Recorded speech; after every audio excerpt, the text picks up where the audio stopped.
Hello, everyone, and thank you for joining us today for our webinar, Agile Goes to the Library. Agile Project Management offers simple, game-changing concepts. Stop starting, start finishing, eliminate work in progress, and make work visible. When Whistler Public Library introduced Agile to staff, they got results, saving time in daily processes, managing complex projects, and moving towards a flexible and accountable culture.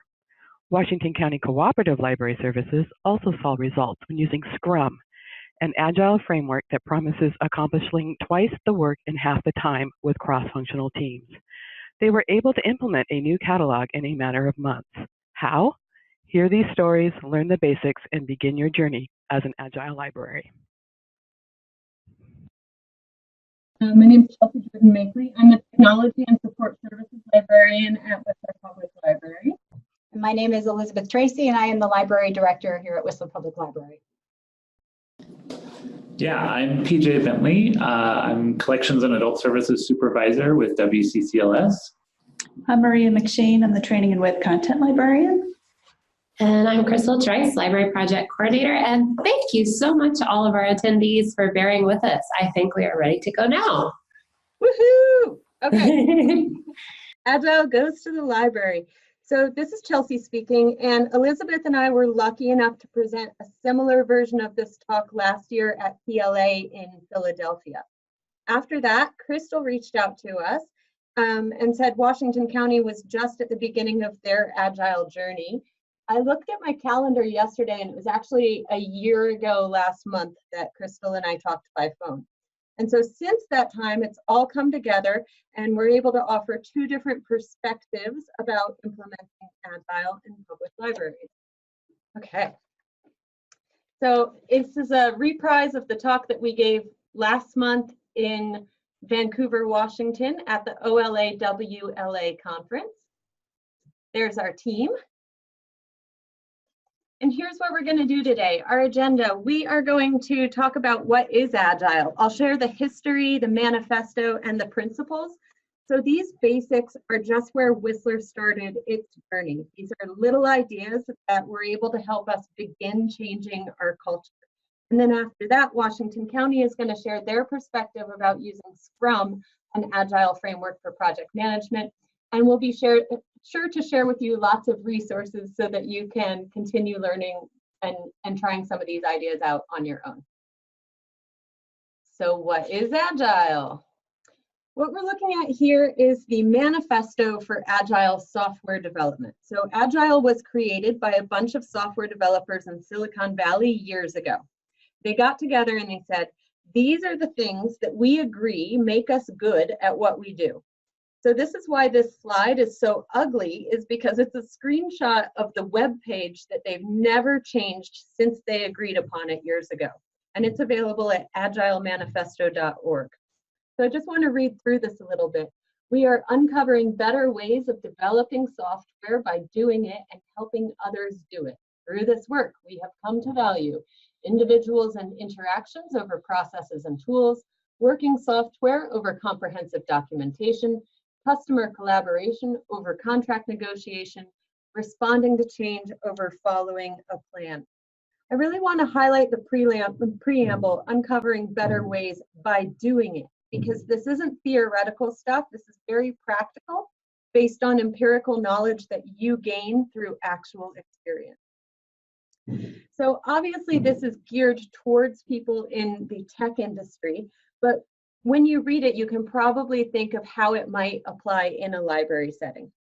For example, we try to here think about making connections over contract negotiation. And that last piece, responding to change over following a plan, is really important. I always like to share this diagram that I snagged from my Certified Scrum Master training. It shows the relationships between Lean and Agile, and Scrum and Kanban and XP. So Lean manufacturing is the foundation of Agile. Lean is a robust philosophy that can be summed up as iterative and incremental design. You can read all about the history of iterative and incremental design in our resource list. For now, the fundamental is that it is about continuous for iterative and incremental development. So Agile are principles that build on lean, the layer that addresses working with knowledge workers. Both of these are sets of principles, right? So this is actually an iceberg, and then the tip of the iceberg there is the practices and tools that you can use. So you'll see that's where Scrum is. Scrum often gets the most attention in talking about Agile, but again, that's just a tool, and what we want to share first here are those principles. Over to Elizabeth. So I'm going to talk a little bit about our customer service journey. So I arrived at the library in June of 2012, and some interesting things that you need to know about our library was that we came from pretty meager beginnings. Our initial library was in an ATCO unit that was only about 3,000 square feet. And in 2010, we moved into a facility that was 12,000 square feet. What didn't happen was that we didn't change the way that we worked within this larger space. So we were still operating like a really tiny library. And one of the things that I came equipped with when I came into the organization was a high value of customer service. So I knew that there were some things that we needed to work on and some ways that we could do better at really focusing on serving our community. And so we rolled out an initial new service model in in November of 2012 that focused on saying yes to our patrons and removing barriers. The only challenge with this is that as time went by, we were able to hone our skills really well with the service model, but we weren't really able to adapt our internal practices in the heart of the library to look like the service model that was on the outside serving customers front facing when they came through the door. And so that bringing Agile into our practices helped us attack some of our belt and suspenders approaches to doing work in the heart of the library, eliminate waste, and start to look at delivering value to patrons.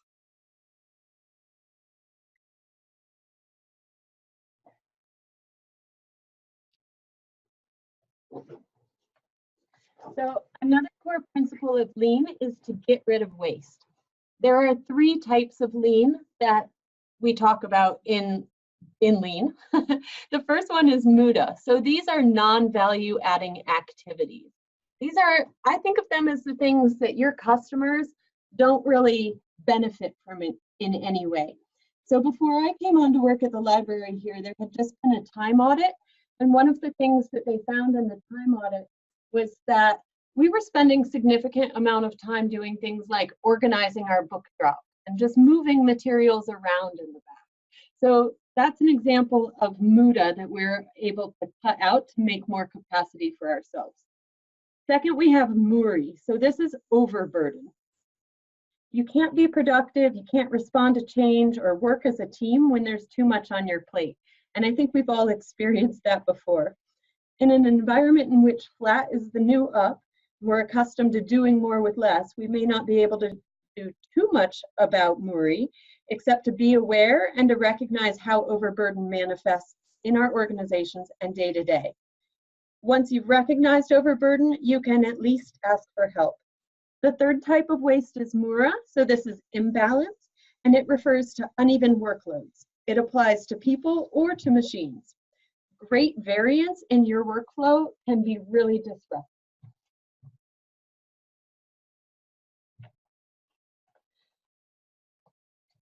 So the slide that we're looking at here is showing the difference between 2 types of working. One is called batching and the other one is flow. So our human default setting is batching.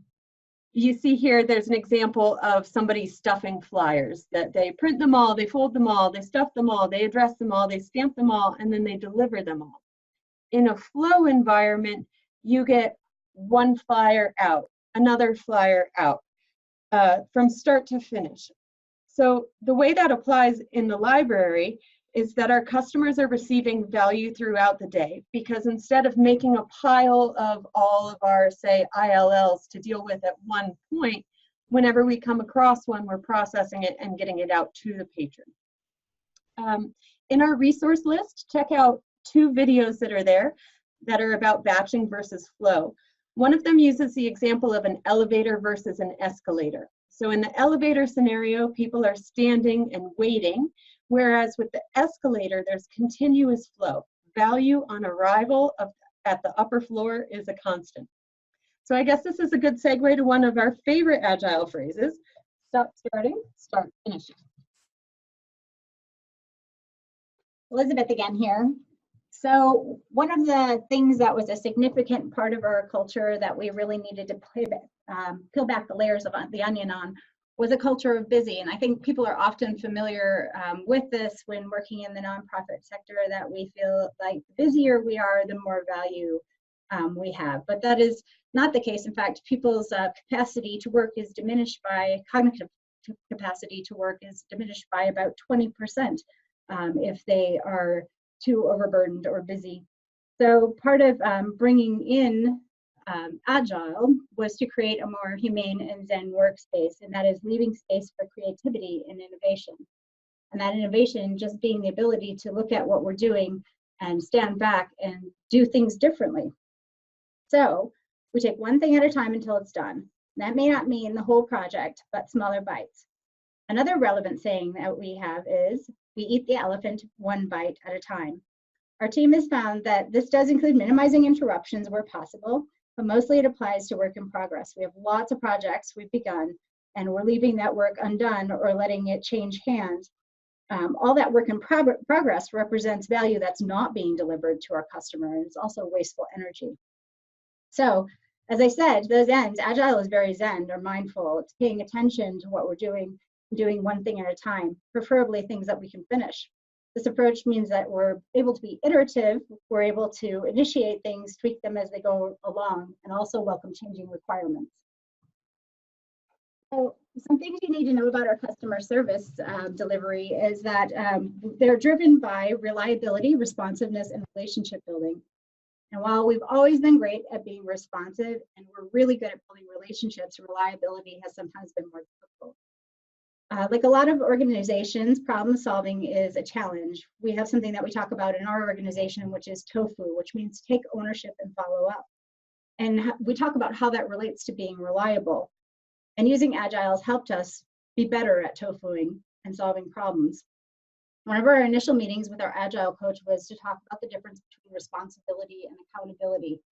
And we had taken a look at our carts in the back, in the heart of the library, in our materials management department. And we were talking about things like people sorting the book bins before they were getting things ready to shelve and putting them on the carts, and really talking about why responsibility is the things that people believe that they should be doing versus accountability, which is creating a framework to support what the standards of work are and the general tasks are to support the end result. And so with that, we've been able to create an enabling framework through coaching and making work visible through Scrum, to be able to support a culture of accountability. So planning is guessing. We welcome changing requirements. One of the things that we have done that is significant with our board is to create a strategic plan that is basically only 2 pages. And this is representative of our Agile framework. We went from a very aggressive and ambitious 12-page strategic plan that we initiated in 2014 to this strategic plan now, which is representative of our new culture, and how basically we don't want to spend all of our time creating documentation. That's not where we derive value from. And it's also being responsible with our limited resources and taxpayer dollars by creating a framework that supports the probability of changes going forward. We know that there's a lot of technological and social economic disruption that we face, and we want to be resilient and agile enough to take those changes as they come and adapt. So we use our strategic plan along with dashboard reporting, which is a much more simplified reporting to our board to support the strategic objectives. And we also don't do a traditional business plan. So maybe twice a year, we do a PowerPoint presentation that updates the board on the progress of our projects. But other than that, we save the time for doing the projects versus reporting on them. Process improvement, also known as empirical process control. So it means trying something, learning from it, and then tweaking your approach again and again. What we do around here is we ask, what was good, what was tricky, what would you do differently next time? So the opposite of this approach is to try and plan out the whole project from start to finish, what's known as a waterfall that works with Gantt charts, right? So we're not saying that planning is not merited ever, but that in Agile we value change, we value space for unknowns over planning. The idea is to just get started and then to learn from it. Libraries operate in an ever-changing environment. We have to be responsible to that, responsive to that change in order to remain relevant. Rather than resisting that change, how can we welcome it and respond? So at regular intervals, the team reflects on how to become more effective and then adjust accordingly. So those 3 questions I just mentioned, we would get together, however often we've decided to ask these questions, or sometimes we do it in an impromptu environment. In Agile, these meetings are called retrospectives, and they include the whole team. So they've become an important part of our culture. So even in our one-on-one coaching sessions and in our daily stand-ups, we're thinking of these questions, we're welcoming feedback, and we're hopefully capturing it and acting on it better. So one of the things that I want to mention with elevating the employee experience is that our desire is to create a more flattened organization. And so my dream will be that someday, and we're getting closer to this and being more cohesive, is that that when there are problems and challenges in the organization, we're faced with projects and big decisions, that the team is actually able to make those decisions. And we go through a process of the team gathering together to make the choices, make the decisions, decide the plan, and then after the plan is executed, as we usually do, implement, tweak as necessary, and then come back and reflect through a retrospective.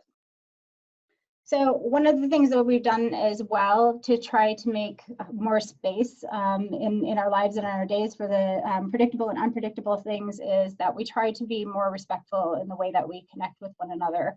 And so we've significantly cut down on email, an example being that we don't send thank yous. Thank you is implied. Another thing that we do as well, we don't CC people unnecessarily. We have face-to-face conversations as much as possible, but also being considerate of people's time and asking if they can spare a moment to have a conversation. We increase our communication through daily stand-ups or what we call micro meetings that communicates critical information, good things to know, as well as honors the team through things like kudos and gives us inspiring things to talk about, like mindfulness or vulnerability. There's been a lot of topics over the years. But also we've incorporated regular Agile coaching that we do through our performance development plans. And we have regular, injections from our Agile coaches who come and visit us and do fireside chats with our team as well as the broader municipal team. We also have regular staff meetings and departmental meetings to make sure that we're communicating in ways that are effective for everyone. And then our managers meetings to be more effective, as well as our board meetings, are structured with our strategic objectives in mind. So we created a template that highlights all of our strategic priorities, and each one of the things that we talk about are usually focused on projects that relate to those strategic priorities. So we make sure that the time is well used and that we're moving things forward effectively when we meet. Okay, so making work visible. This is Chelsea here, and I'm keeping an eye out to see if you guys can hear me a little bit better. I've moved closer to the mic and hopefully it helps. I really apologize for that technical difficulty. This is a really important idea, the idea of making work visible. We've mentioned empirical process control a lot already as being foundational to Agile and Lean. but it relies on 3 main ideas: transparency, inspection, and adaptation. So the words inspection and transparency can be really scary, but in Agile, it's made possible through Scrum boards. And they just are these boards that are on the wall and show what's to do, what's in progress, and what's already done. And it makes it super easy so that versus a manager coming around and inspecting, everybody can see what's in the queue. Everybody can see if something is stuck in progress, and they can offer to help where it's needed. We use these boards for our daily workflows too. So if somebody doesn't get to a daily task, the person who comes in the next day can be looking at the board what they didn't get to. Another thing that this has helped us with is that people used to just choose their favorite tasks and sort of burrow into those. But right now, because all the work is visible, we pull in what needs to be done. So it can also help out with objective thinking versus perceived reality, the stories that we tell ourselves. So when I came on to work here and started sitting down with members of my team and talking to them about their take on how things were going, people would say things like, "I'm so stressed out, the shelving is a week behind."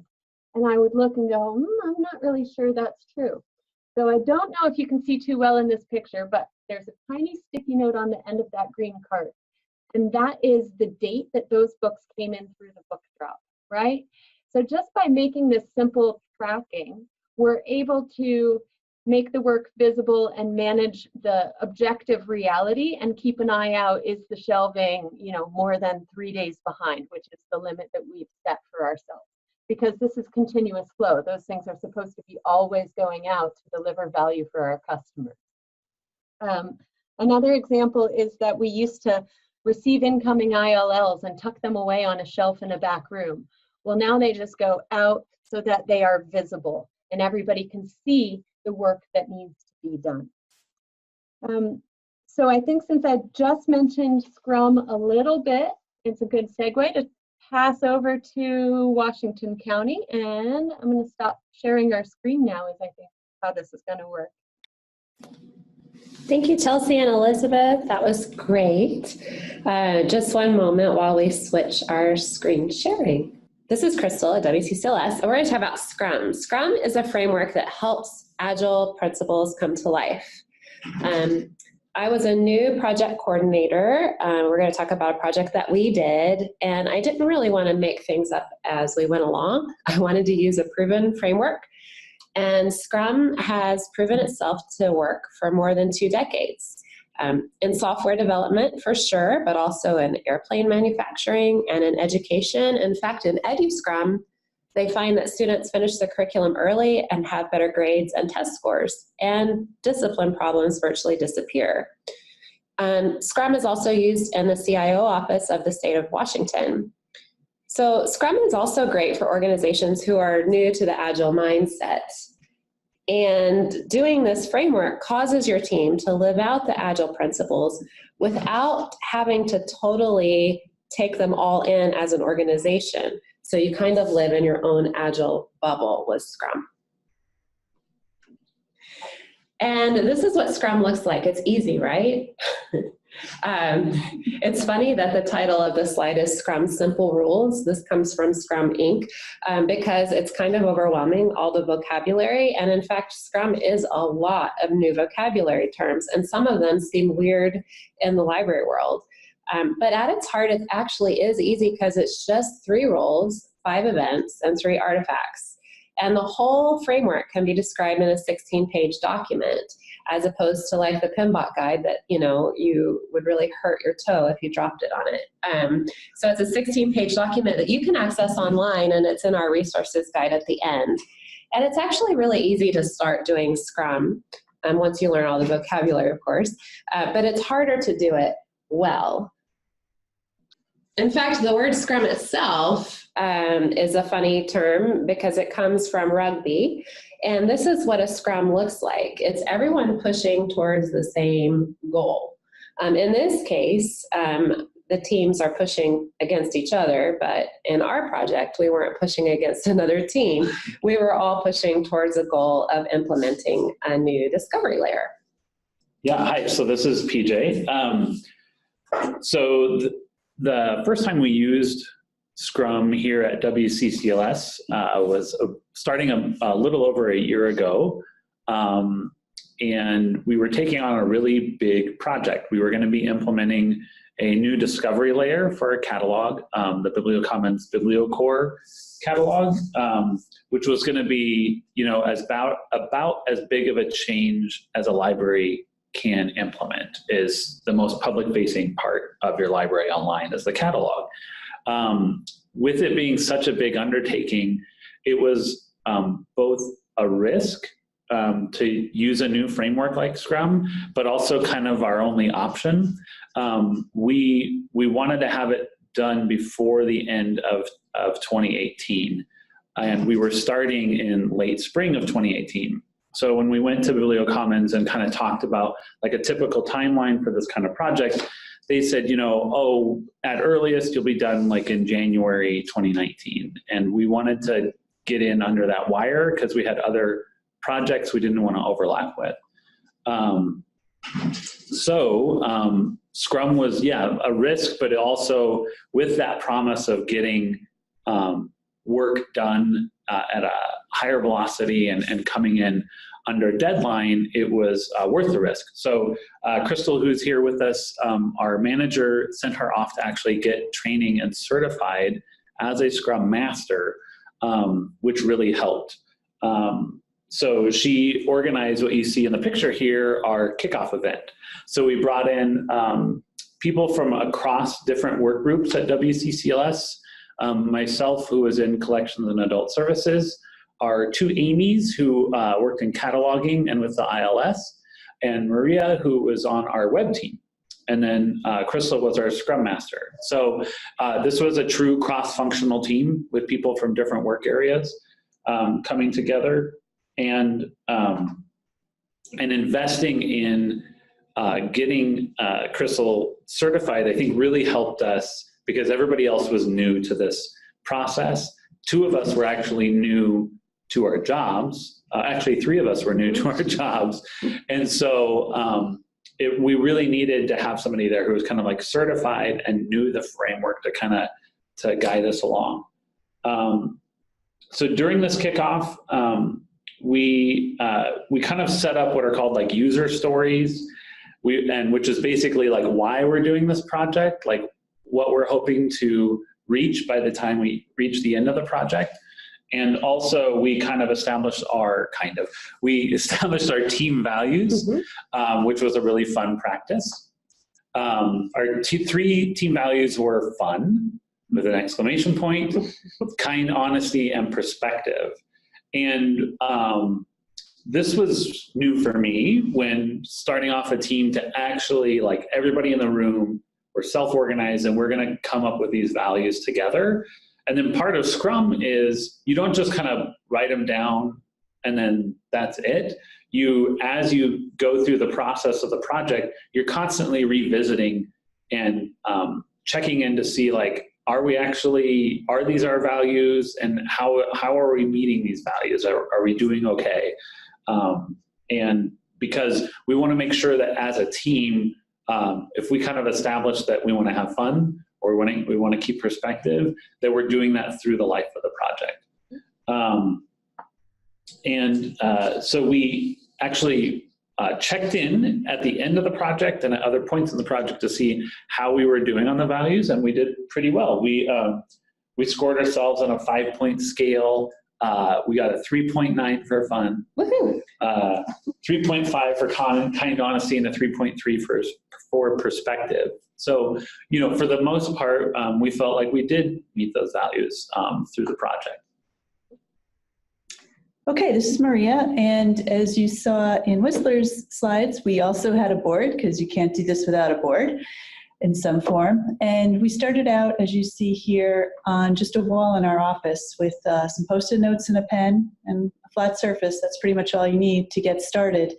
But we quickly found in a very small office with lots of people that we were a bit disruptive in our fun and kind honesty. And so we moved on to a whiteboard. A rolling whiteboard where we could really branch out and be mobile and take this on the road if we needed to go to a different room in the office, or just find a quieter space in the office so we weren't having too much fun around everybody else.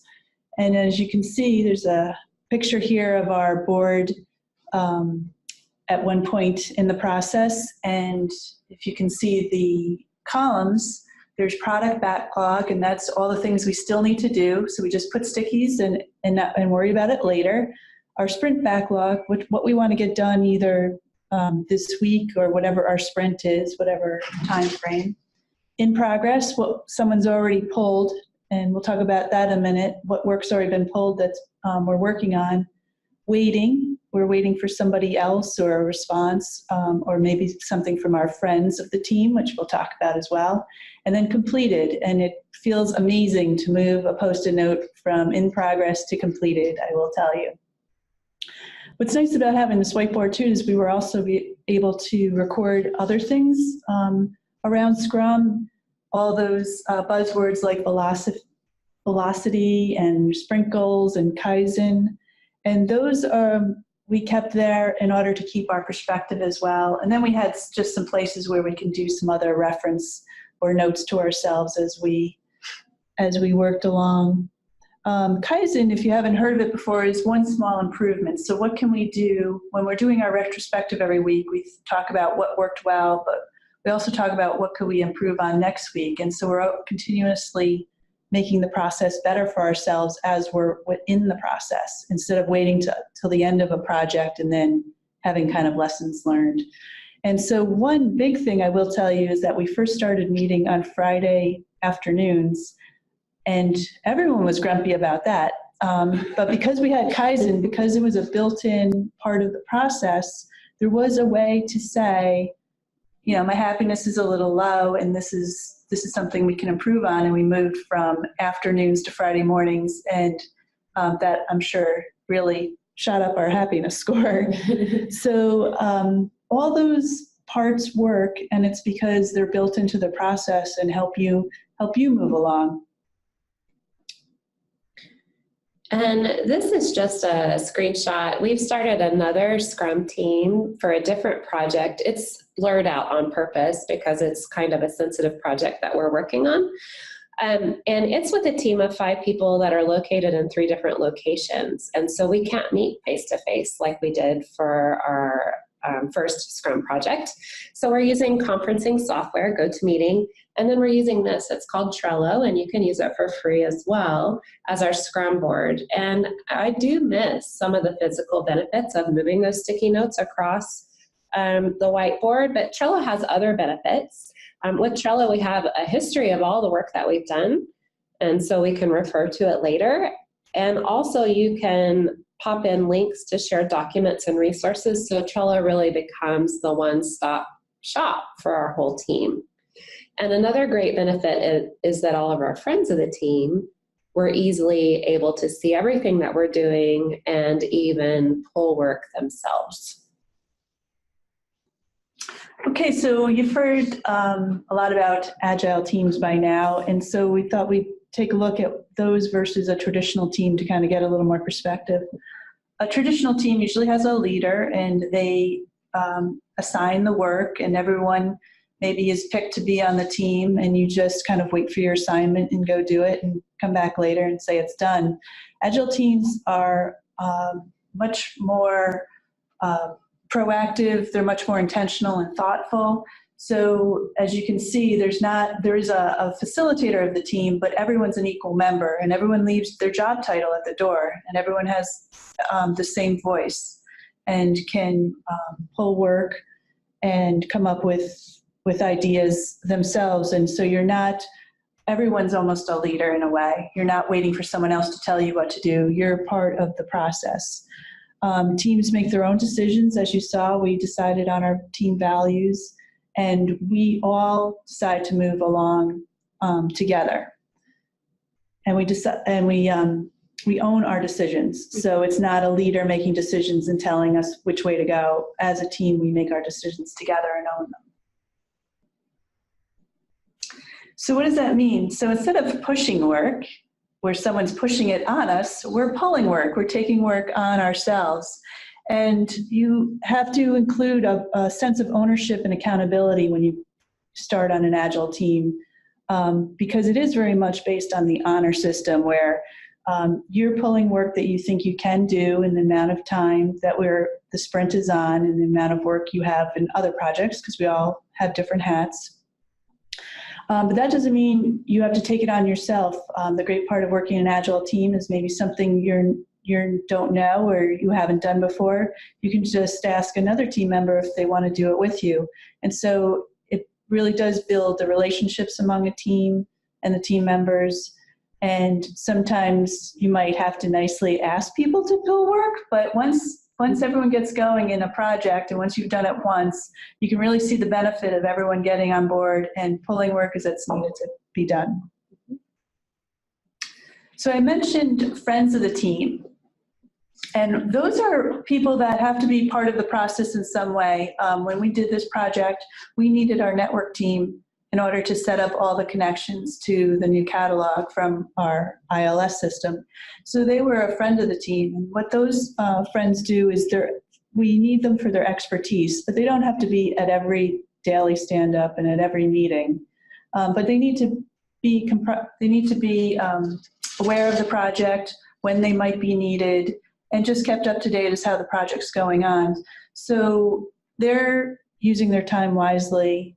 They're there when they need to be, and they're not there when they don't need to be. And that seemed to work out really well, and I think a lot of people appreciated that on this project. This is Crystal again. So the only other resource for Scrum that we recommend is this book by Jeff Sutherland and his son. And the title promises a lot: twice the work in half the time. That's 4 times the work that you've been doing. So we thought we would share with you the results of our first Scrum project. So we did finish 30% faster. So our implementation was scheduled, as PJ said, to be done in January, and we were able to finish 2 months early in November. And we were certainly glad about that. But we didn't lose quality in the meantime. Our implementation manager at BiblioCommons said, "I'm delighted by how on the ball your implementation team has been." And then also our member libraries, we would periodically survey them to see how they thought things went. And the best thing they said is that the actual go live was almost a non-event for them, which means they felt well prepared and were able to take this pretty big change and roll with it. So we felt very happy about that. The other thing that happened is that our velocity increased by a factor of 5, and I'll talk more about that in a moment. So that's actually more than 4 times the work and the amount of time. Maria mentioned team happiness briefly. So in Scrum, we do measure several things to keep track of how our team's doing, and one of them is called team happiness, and it sounds touchy-feely, but it is a key indicator of how much work a team can do. It's not just warm and fuzzy. Happier people do better work and are more effective. In fact, Gallup did a poll that doctors in a positive mood show 3 times the intelligence and creativity and diagnose 19% faster. So keep that in mind next time you go to the doctor. Maybe take them chocolate, offer it to them. So our team filled out a survey each week, 1 to 5, and you can see that we started out at our team launch really happy, and then we weren't. We really dropped down fast, and we'll talk more about that in a moment. And if there weren't enough team members present, we just didn't count our scores that week, because it really is a team score that we're looking for. But you can see that our team happiness changed over the course of the project. And another thing that we measure is called velocity. And each story, each sticky note had a point value that we estimated the effort on. And we had reference stories too. So we said at the beginning, okay, reading a document is a 1. And we based everything else on that. And we had something for 5 and something for 20 points. And so we would estimate each of those and then count those up each sprint, which was for us was 1 week, and see how many story points we got. And that's called velocity. And And you can see that our velocity started out kind of the same, and then we really started to go up, and then we dipped a lot at the end of August when everybody went on vacation. But it had a positive effect after that because we continued to climb as well. Then when we overlay those things on each other, you can really start to see how happiness is does correlate to velocity as well. How happy the team is, how much we're working together, how pleased we are with our results really does affect how much work we can do the following week. So we're going to keep this chart up as we talk about, excuse me, basically the kind of phases that a team will go through over the life of a project. So you can kind of see early on, there's this awkward stage. We're both team members are getting to know each other. We had an added layer of like most of us just learning the process of Scrum, also being kind of this awkward phase. So that plus us all getting to know each other and self-organizing is the forming stage. And during the forming stage, you know, velocity is low and happiness is probably going to start off high because we don't know what we're in for yet. And then you move into the second phase, which is called storming. So you go from this kind of just general like sort of stage of sort of like pleasant ignorance and a little bit of awkwardness, and then storming. And storming is where then you're starting to kind of work out the chemistry of the team. There are some of the initial conflicts about like what the tasks are, what the processes are going to be. There's that whole pulling and pushing work, like that can be new and hard to, you know, in your outside life and everywhere else you are in the world, or even within your organization, you might have that kind of standard way of like things get assigned to you and you assign things to other people. But when you get into a self-organized team, there can be some storming as you work out like what it means to pull work.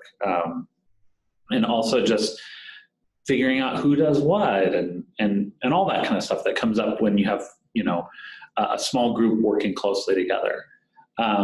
Then your velocity and happiness start to increase as you go into the norming phase, which is you start to form those norms of the team, how you do the work, the rhythms of how you work together.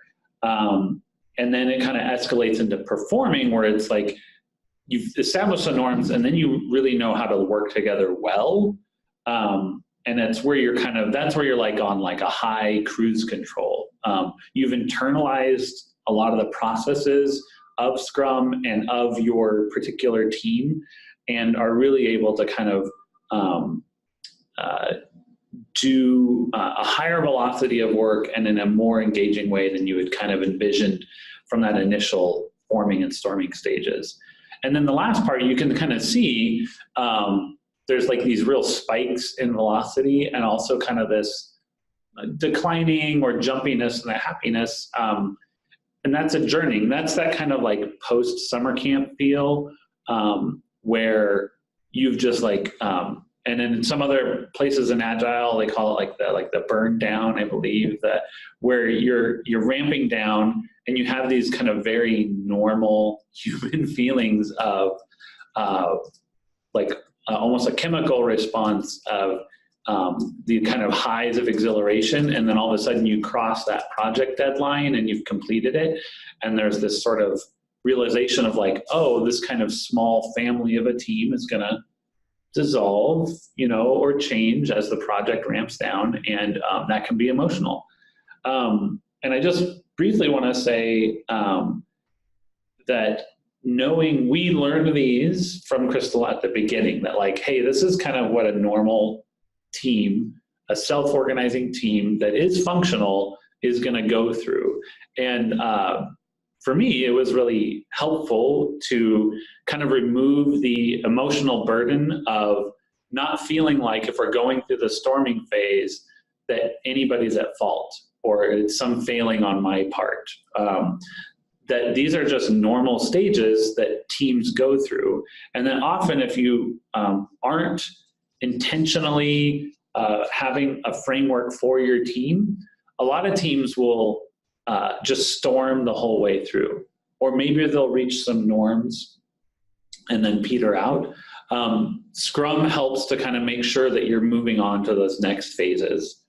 So here is a Scrum board that's very simplified. It is my 8-year-old daughter, her Scrum board that she used at home. So I sent this to Crystal as a joke, and then Crystal put it into the initial slideshow, but we kept it as an example of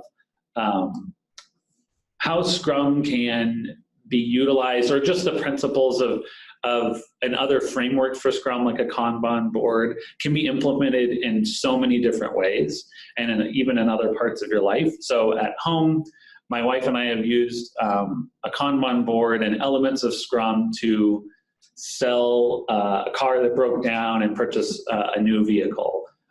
We used it to get our house ready to sell. But it works best kind of when we look back at like that chart with the team phases. You really get into that performing phase if you're using as many elements of Scrum as possible. So I know there's a phrase somewhere floating out there that like some Scrum is better than no Scrum, which is true. But to kind of really get into that kind of like peak productivity and velocity, the more elements you have working together, like the better it's going to be, because it's built on like that empiricism and the rhythms of constantly doing a retrospective of where your team is at and how you're working, which allows you to constantly improve. At the end of our project, we evaluated with the team and with our manager here at WCCLS, like how the project went. And I think we mostly agreed that some of the pain points that came up in the project, we could kind of look to as like, those were the areas that we actually didn't fully implement Scrum. So, there's no, looking into the like magic, crystal ball to know exactly everything's going to work perfect if you implement every element of Scrum. But we do know that kind of some of those pain points that show up can often be because, it was, for whatever reason, hard to implement some other part of the framework. But it was, even that was really important at the end, because that was part of this framework also, is the fact that we were going to reflect back on the project. I've been part of projects before and teams before where you just finish and you close the door on that project and move on. And you never look back to actually see like what went well, what didn't work well. And just using that framework allowed us to look at that so that we can kind of inform how we do future projects. So the most important lesson for me out of the project and my role in the project was to learn that when you implement something like this, it does take courage. It's really new, and those forming and storming phases of a project like this and of forming a self-organizing team like this can feel very awkward. There can be real tension, and but as you can see, if you keep with it and you stick with it, you will reach a greater velocity with your team. And I think also just a real benefit is you'll form better bonds with the people you work with. But what that means is that, especially for the people that do need to kind of take the leadership on at the outset, like Crystal did with our Scrum team, it means having courage and asking courage of everybody that's part of the team to kind of push through the awkwardness, be open about it. And in some ways, if you're a Scrum master or a product owner, kind of just faking it until you make it. There are going to be things where you're like, I don't know all of these weird Scrum terms. They feel weird coming out of my mouth. But you buy into them at the outset, and then you realize that they kind of bear fruit because they do give you a shared vocabulary with your team. And so it's just however you proceed with a with a framework like this, even if it's a different project framework, it really does mean having the courage to just say, I'm going to buy into this and I'm going to do this, because otherwise there's no way to evaluate it. You know, if I go into a room and I undercut it because I feel silly about it or about what I'm saying, or because I myself don't feel confident, then that's only going to hurt the team and hurt the project. So thank you everyone for listening to our webinar. We have a resource list here, and I will also put in chat how you can sign up to get the recording, and we'll send out the resource list with that as well. We have some acknowledgements. Dave Sharrock at Agile 42 and Carrie Ng and the IT team at the Resort Municipality of Whistler for the Whistler team. And then for our team, we'd like to thank Lisa Tattersall, our manager, and she was also our BCU product owner. Thank you very much, Whistler Public Library, the State Library of Oregon, and our awesome team here for a great webinar. Thank you. Thanks.